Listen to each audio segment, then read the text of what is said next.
The Assembly will hear an address by His Excellency Frank-Walter Steinmeier, President of the Federal Republic of Germany. I request the protocol to escort His Excellency.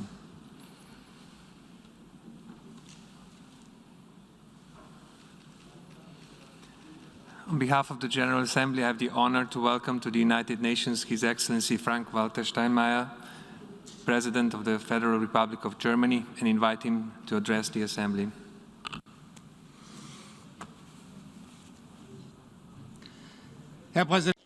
Mr. President, distinguished colleagues, excellencies, delegates of the United Nations General Assembly. As we meet at this venerable forum, the final election rallies are being held in Germany, a long election campaign. The day after tomorrow, 60 million Germans are called upon to elect a new parliament. They will decide on new coalitions and the successor of a federal chancellor who has governed Germany for 16 years. Distinguished colleagues, at this time of political transition in my country, I would like to assure you that also after this election, Germany remains a country that is aware of its international responsibility and shoulders it. And there are two compelling reasons for that. Firstly, we Germans do not forget that the political and economic rebirth after 2 world wars and our journey to re-enter the international community after all the horrors for which my country had been responsible, and finally our peaceful reunification. This, Germany's path of fortune, was only possible with the support of our neighbors and partners. Secondly, we are convinced and remain convinced that the path to a more peaceful future, the resolution of the major issues facing humanity, will require much, much more cooperation from the international community. The preamble of Germany's basic law formulates our aspiration in brief but precise terms to promote world peace as an equal partner in a united Europe. This aspiration, this obligation, ladies and gentlemen, is one shared by every German government. And this is why it was important to me to come to New York today as federal president and convey this Germany's message to the international community. Our partners can rely on us, and our competitors will need to keep reckoning with us. To my mind, our foreign policy responsibility, Mr. President, starts with a frank and undistorted look at the world. And the speakers at this General Assembly over the last 2 days have been unusually open in their endeavors here. And indeed, the global situation today is in any respect sobering. The fall of Kabul marks a turning point.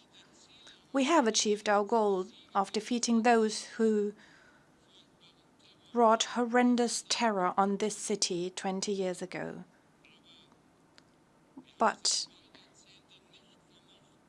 despite immense endeavor and investment, we were not able in 20 years to establish a self-sustaining political order in Afghanistan.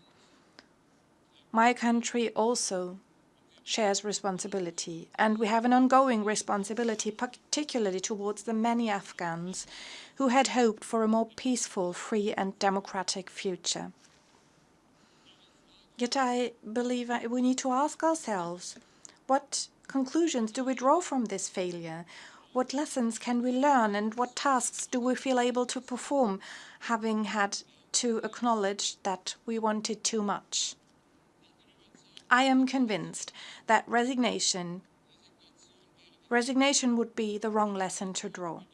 To my mind, this moment of geopolitical disenchantment contains 3 messages for our foreign policy. We need to be more honest, smarter, but also stronger. Firstly, we need to be honest with regard to our options and our limits too. We need to be more realistic in defining and prioritizing our aims and interests. Often, ladies and gentlemen, we can achieve more when we want less. Secondly, we need to be smarter in choosing our instruments and in setting our priorities. German and European foreign policy must not restrict itself to being right and condemning others. We need to extend our toolbox: diplomatic, military, civilian, humanitarian. And for me, being smart also means less sense of mission and more openness in our endeavor to find potential solutions and common ground too, also with those who are different from us. And thirdly, even though some may find this paradoxical, we must get stronger when it comes to our means. The citizens in all our nations expect their governments to protect them from threat and attack, and rightly so. This is why, in these unstable times, my country too is investing more in its defense capability. But one thing is clear as well: future generations will not judge us on our military strength today, but on whether we were able to resolve problems and conflicts. Military strength without the will to forge understanding, without the courage to engage in diplomacy, does not make the world a more peaceful place. This is why we need strength at the negotiating table, just as we need strength in defense. And also, therefore, Germany shouldered responsibility over the last 2 years in the United Nations Security Council, and we would like to do so again in the years 2027-28. Excellencies, honored delegates, yes, we failed on many things in Afghanistan, but our failure should not be cause for Schadenfreude for others. And I'm deliberately using this German word that has made its way into many languages: Schadenfreude, a mindset in which loss to one is gain to another. Such a mindset fails to do justice to the reality of our interconnected world. Regional instability, weakening state structures, refugee and migrant flows, religious extremism and terror, new forms of conflict, hybrid, digital, environmental and resource-based conflicts. Such developments threaten us all, and we all must have to deal with them, small and large alike. The major powers, the US, China and Russia, shoulder a particular responsibility. A responsibility also for smaller states, because the privileges the major powers enjoy in the United Nations system are only justified as long as they promote and uphold the international peaceful order in the interest of all, and do not ignore or undermine it in pursuit of their own interests. The United Nations are not a boxing ring devoid of values at the disposal of the world powers. And I also do know that the hand pointing the finger at others has other fingers pointing back at ourselves. Those warning now about an American withdrawal should not succumb to similar reflexes at home. We Europeans and we Germans have to do more for our own security, need to do more for peace and stability in our neighborhood and around the world. We need to continue our multilateral efforts in Libya, in eastern Ukraine, in the Middle East. And we are ready to renew the nuclear agreement, and we call upon Iran to return to serious negotiations as quickly as possible. Ladies and gentlemen, I know we are in agreement with our closest partner, France. We need a strong common foreign and security policy in Europe. Only a strong Europe can expect others to play their part too in building an international peaceful order. And only a strong Europe can do both at the same time: seek cooperation with China, where cooperation is in the interest of both sides, and indeed necessary, and at the same time demand China respects human rights and international law and the legitimate interests of its neighbors. A strong, rules-based peaceful order also needs a strong transatlantic partnership. We know that the US is setting new and different priorities, and we know that as the world changes, alliances also need to adapt. But no short-term advantage is worth causing cracks to appear in our transatlantic unity. We need to be mindful of that together. The responsibility of major powers, including us Europeans, weighs all the heavier when we call to mind the big global challenges, the major issues facing humanity. Never before have we had such an existential experience of our interdependence, our reliance on one another, as we have over the almost 2 years of the COVID-19 pandemic. And yet, even though we know that this pandemic will only be over when it is over everywhere, when we take stock of global vaccine distribution, the picture is at best mixed. Too many people are still waiting for the life-saving vaccine. And this is why the distribution of vaccines must not be an instrument for countries to showcase themselves or grant tactical favors. The COVAX initiative under the auspices of the United Nations is the right way forward together, because it is our common way forward together. 1 in 3 COVAX vaccine doses is made available by Europe, and as the second largest donor worldwide, my country, with providing 2.5 billion euro, will make at least another 100 million doses available by the end of the year. And ladies and gentlemen, what holds true for the existential threat posed by the pandemic is just as true for climate change. Apocalyptic fires, scorching temperatures, tropical storms and hurricanes, failed harvests, drought and famine. They're happening now, they're happening here, and they pose a threat to people, families, livelihoods, everywhere, but especially to the most vulnerable, but also to the rich industrialized countries. Devastating floods in Western Germany this summer cost almost 200 of my compatriots their lives. And we also recall recent images from here, from New York City, of huge masses of water in streets, apartments, and subways. And against this dramatic backdrop,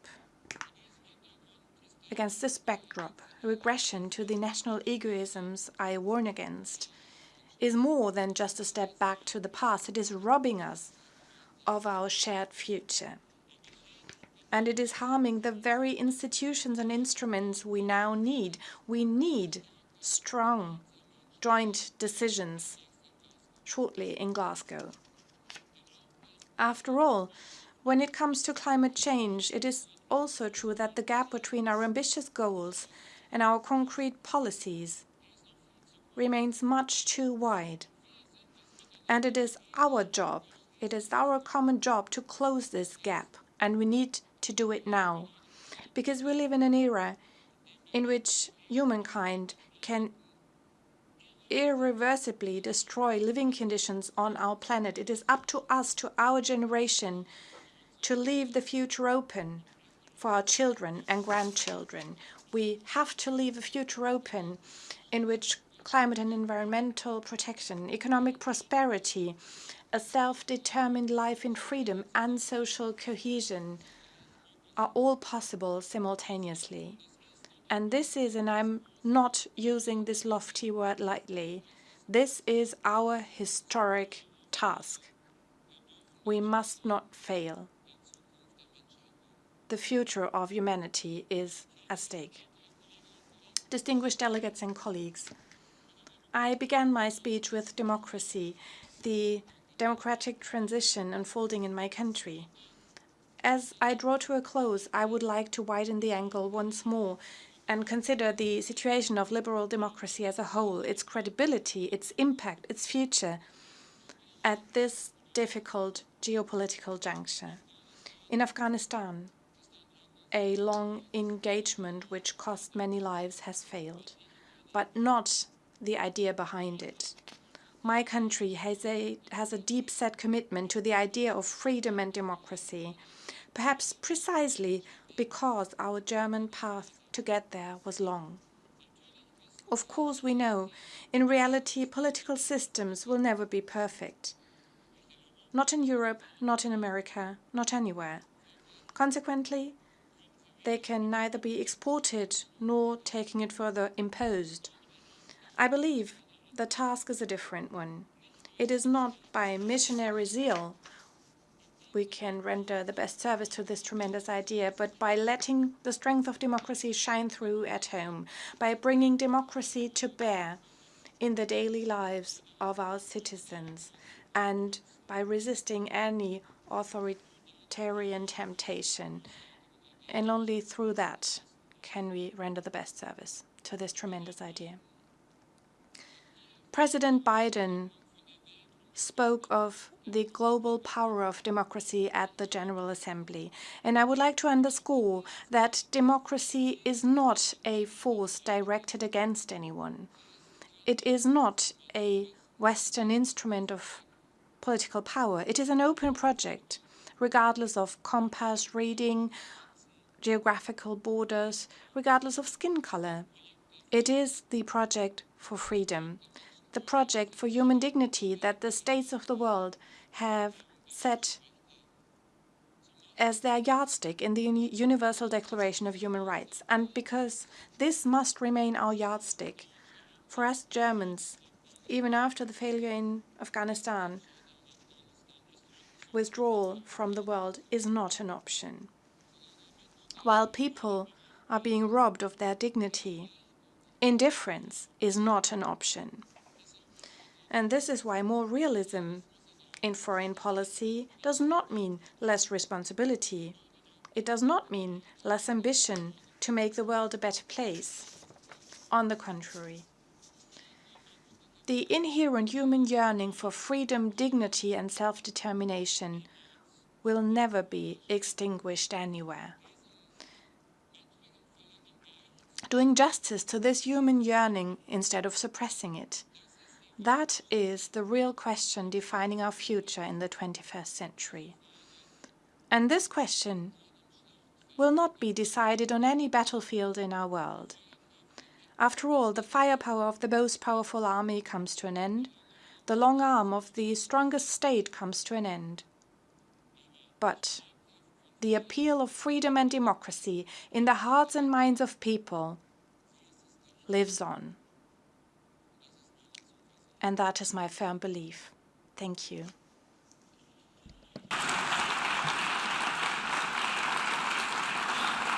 On behalf of the General Assembly, I wish to thank the President of the Federal Republic of Germany for the statement just made, and I request protocol to escort His Excellency.